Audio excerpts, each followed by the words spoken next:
Hello and happy Tuesday, everybody. Here's what's coming up tonight on Now. The sale of Saddleback Ski Resort happened back in June, but yet that sale is not finalized yet. We will talk about that and tell you why.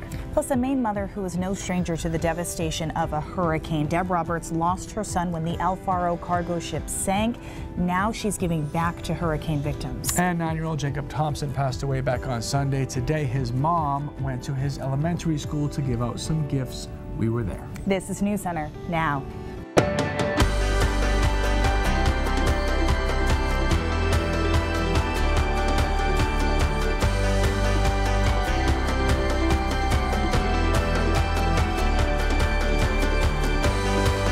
Devastating. Absolutely deserted. You come down off the mountain and go to a restaurant, you'd be the only one sitting there. In my lifetime, it's the worst winter I can think of. Somewhere around 25 to 30%, of our winter business. Cut back staffing. It's been tough without them. Our business is just indicative to the ski industry. Without that, we suffer greatly.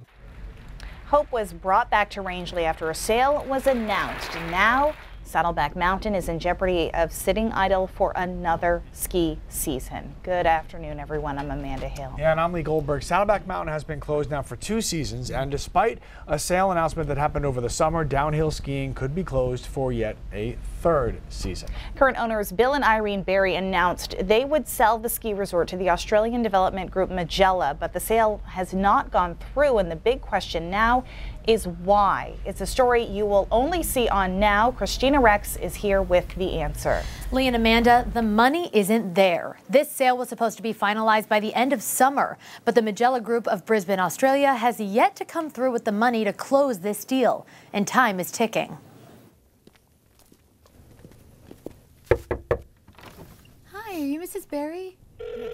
Your call has been forwarded to an automatic voice message system. I'd left you guys a couple voicemails. Our instructions are not to say anything. Tight lips and closed doors. 5 months after hope was at an all-time high. Premier ski resort in North America. A promise to make Saddleback Mountain a 4-season destination and bring life back to Rangeley. Everything excites me about this project. I mean, who couldn't be excited about Maine? Ski season is here, but no skiers are on Saddleback. A lot of people say I drove up, I didn't see anything happening.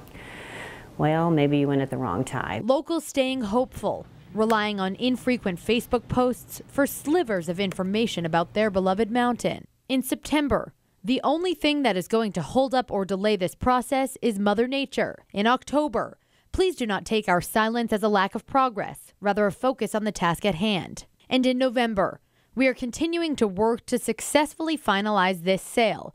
We've encountered delays that have impacted our timelines. Monthly promises that though the sale isn't final, work is being done.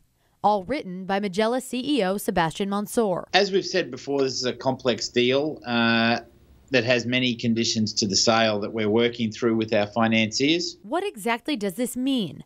The Brisbane-based CEO won't say. A source familiar with the Saddleback deal tells News Center there is a plan in place to complete the transaction upon receipt of the funding. Translation?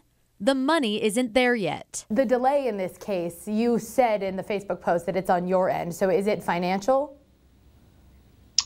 We're working with our funders and our financiers, as I said, on this very complex deal to ensure that we don't just have the funds to close, but we actually have the funds to move forward. We're getting a whole package, not just to close the mountain, but actually develop and continue on for years to come. Magella, the organization that once billed itself as the leading developer in southeast Queensland, Australia, was supposed to pay and finalize the sale at the end of the summer. With snow on the mountain, if the group doesn't come up with the money soon, the deal could fall apart entirely.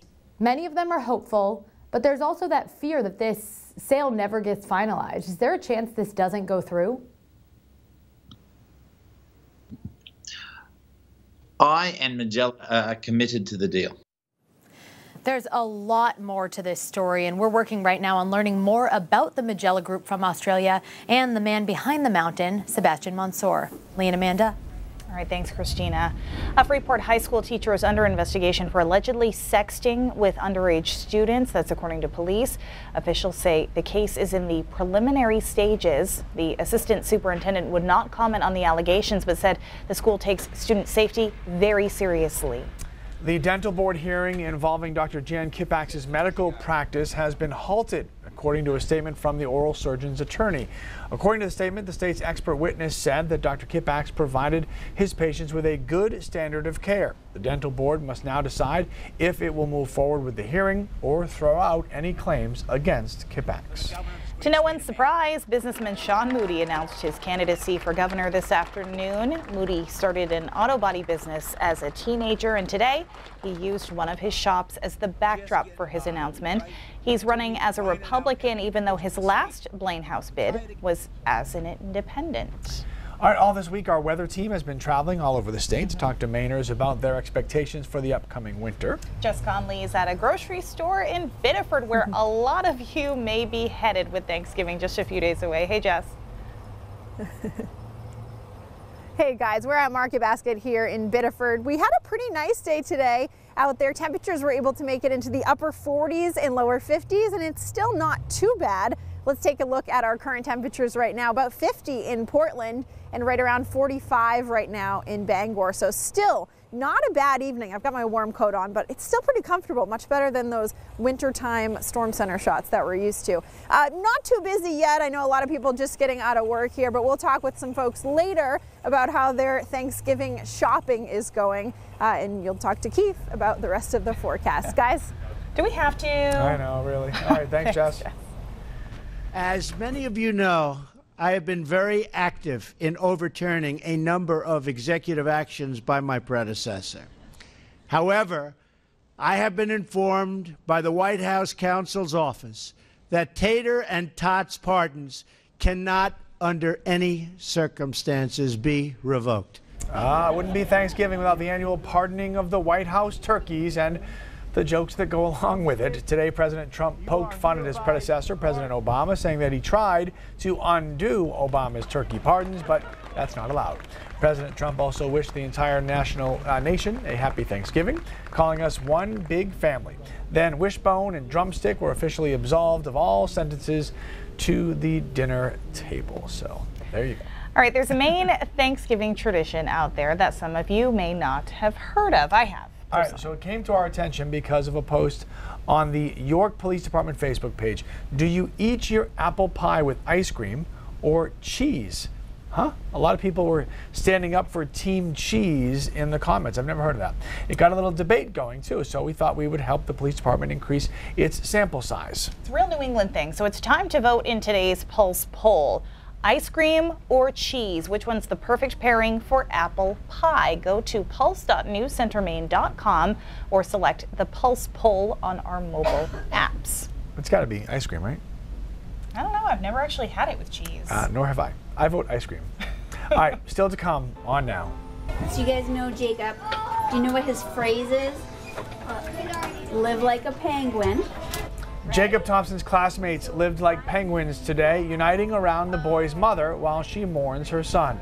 The heartfelt classroom visits when we come back.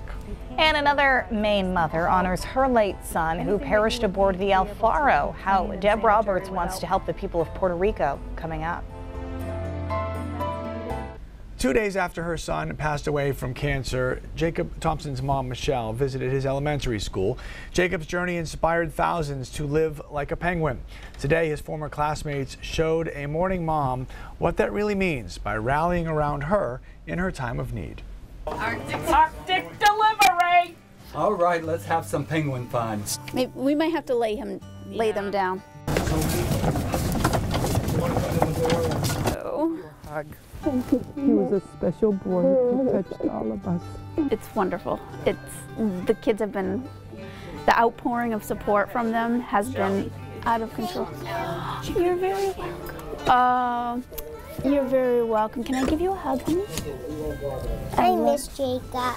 That's so sweet. You know, he was a very special boy. But you know what? That penguin, every time you miss him, you should hug that penguin. Hi, guys. Wonderful. I would like to give you guys a penguin. It's amazing, and I think one of the best things is that these kids will remember this, and when they get older, hopefully it's a memory that kind of encourages them to give back. Are you Jacob's mom? I'm Jacob's mom, yes. You know what? I am not sad today. Why? Because I get to give you guys penguins. That Jacob used to have. And Jacob would have wanted you guys to have penguins. So it makes me happy to know that I'm doing something Jacob would want to do. Whenever we remember that feeling that he died, we can always hug the penguin and make us feel better, because we know that he would have wanted to give them to us. This is his current teacher.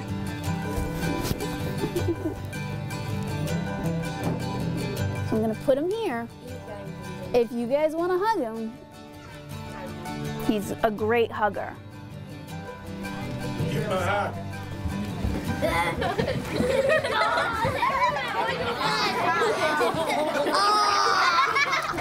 And chatting with Jacob's mom today, the updated count of letters that have been sent to him, 228,564. Total packages now 18,378. All 50 states have sent something. It is dozens of different countries now. The family has already started donating hundreds of toys to various causes in Jacob's name. And Michelle said she's already filed paperwork to start up a foundation. And I mean, these gifts are going to be kept paying forward for so long in Jacob's name. And it was just, it was beautiful today. That's really great. Yeah. A lot of tears. So cute. Oh my gosh. Yeah. Mostly by me. But I'm yeah. sure. Yeah. Just a few. Yeah. All right. Still ahead on now. Hopefully they'll want to pay it forward and help those that helped them when they were dealing without power a few weeks ago. Months after Hurricane Maria, Puerto Rico is still suffering from power outages. Why one Maine woman feels compelled to help. And we're going to have a wet Wednesday, or will we miss the rain? Keith Carson has the full Thanksgiving forecast when we come back. Don't forget to vote in today's very important Pulse poll. Do you eat your apple pie with ice cream? Ice cream. Or cheese? Ice cream. Results at the end of the show. Ice cream. You scream. Thanksgiving is just a few days away. Don't panic. But a mother from Maine wants to help those less fortunate this holiday season. Yeah, Deb Roberts, whose son died on the cargo ship El Faro, plans to hold a donation drive. Chris Costa spoke with her today. Hey, Chris. Hey, guys. So they actually had plans, Deb and her husband, to go to Puerto Rico to see the a lighthouse statue that was erected in honor of the 33 crew members who died when that ship sank, but they could not go to Puerto Rico because of Hurricane Maria. Ever since the storm, she's wanted to help the people there and has taken some big steps to do so. As stores stock up for the holiday rush and shoppers search for the perfect gift, Bath wipes, toothbrushes. One woman is trying to make the holidays brighter for some people thousands of miles away. This is a time of year where people are wanting to help out in some way. Deb Roberts is the mother of Michael Holland, a crew member of El Faro, the cargo ship that sank during Hurricane Joaquin in October of 2015. Her son was one of 33 crew members that died as the ship made its way towards Puerto Rico.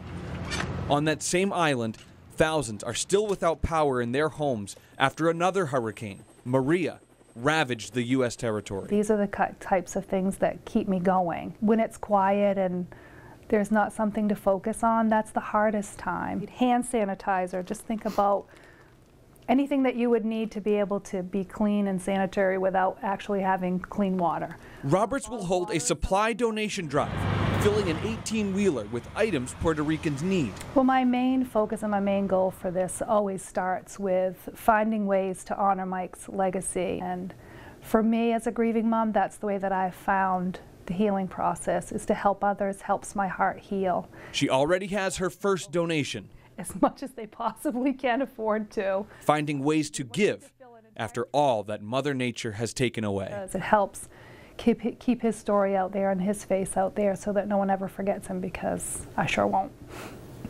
Now, the drive will take place over the course of a week, starting this Saturday, November 25th at 9 a.m. at the Walmart in Scarborough. Tote, the company that operated El Faro, will ship the goods from Jacksonville, Florida to Puerto Rico. We have a full list of the items that people in Puerto Rico need, as well as the collection dates and times on our website and mobile app. Wow, so Tote is actually involved in this and helping her out. Yeah, it's really, really cool, and she kind of talked about the connection. One of the people that she's working with at Walmart had actually toured what happened to be a Tote ship over the summer, and she was kind of saying no matter where she goes, she's kind of seeing all these little connections to her son. And she has been amazing since day one of all this, with pushing forward, keeping to keep that name out there, to keep giving back, to keep getting involved in stuff like this. It's great to see her so strong and during the holidays and everything. So. Yeah, and one thing that she talked about too, that was really cool is these are U.S. citizens too, and sometimes people forget that because they're on an island that's not part of the contiguous United States. So she wants to help them out too. I mean, they've been without power for close to 2 months, if not longer, and we had to deal with our own kind of version of that for only a span of a few short days. So she's trying to pay it forward. Yeah. All right, sir. Thank you very much. Hopefully no power outages in our future, but Keith's going to let us know how bad this weather's actually going to get. It's going to get wet, windy, wild. Come on. It's going to be rainy. Definitely rainy tomorrow. Today was nice though. Look at Sanford, 57 degrees officially, 53 in Freiburg. You can tell where the warm front was right here to the north of it, only 31 for a high in Caribou and 40 in Millinocket. Most of us were mild. We'll be pretty mild tonight too when clouds start moving in, insulating us. So we're not going to be all that chilly. Most of us will stay in the 40s and maybe upper 30s for lows. Here comes a rainstorm. The Euro got this right when all the other computer models whiffed on it. It had this big rainstorm moving in through tomorrow, and it's heaviest along the coastline. You can see the middle of the day raining fairly heavily over southern and central Maine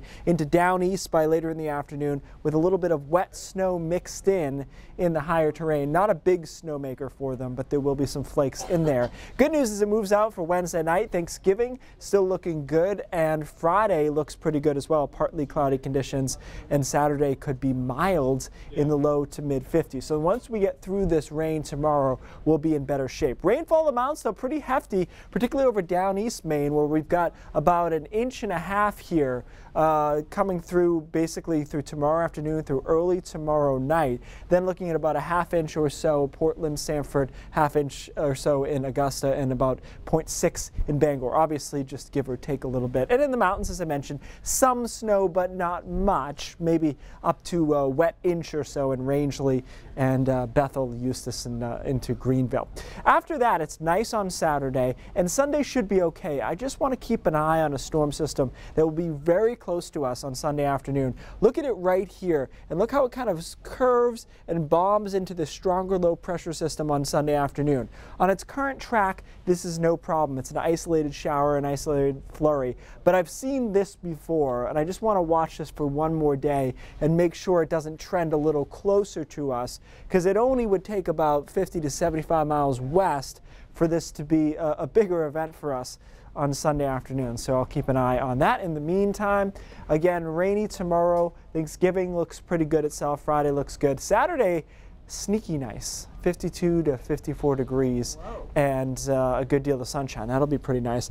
Could see that drop of flake. Again, I'll watch Sunday, make sure it doesn't escalate into anything, and then cold on Monday. Right now, guys, no significant snow in store. I'm waiting for the hammer to drop. Our seasonal forecast is for it to be a front-end loaded winter, and so that would imply that December would be involved in that. I don't see it at the moment, though.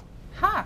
Okay. Sorry, I'm not ever rooting against you, but if you're wrong and we get a balmy winter, I'm going to be okay with that. Yeah, I heard that a lot last night on Facebook. Mountains, yeah, of course. Snow they in the always mountains. get Always snow in the mountains. All right, this is your last chance for the voice of reason. Your chance to vote in today's Pulse poll. Do you eat your apple pie with ice cream or cheese? I don't think you're supposed to take a side here. No matter what you choose, totally impartial. You are more than likely going to be feasting on turkey this Thursday. True. Even expert home chefs may need a little bit of help. Sarah Dollar reports. Ice cream.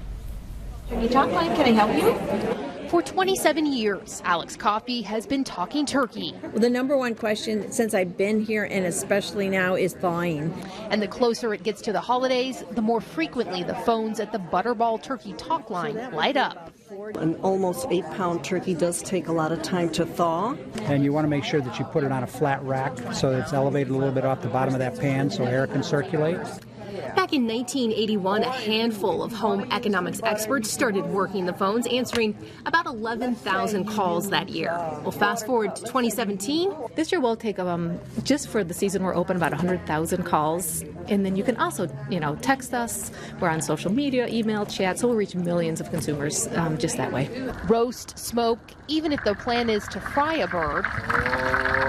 50-plus experts are standing by November through December. It's very rewarding to help people who are having turkey trauma. To make sure every turkey goes smoothly from the store to the kitchen to the Thanksgiving table.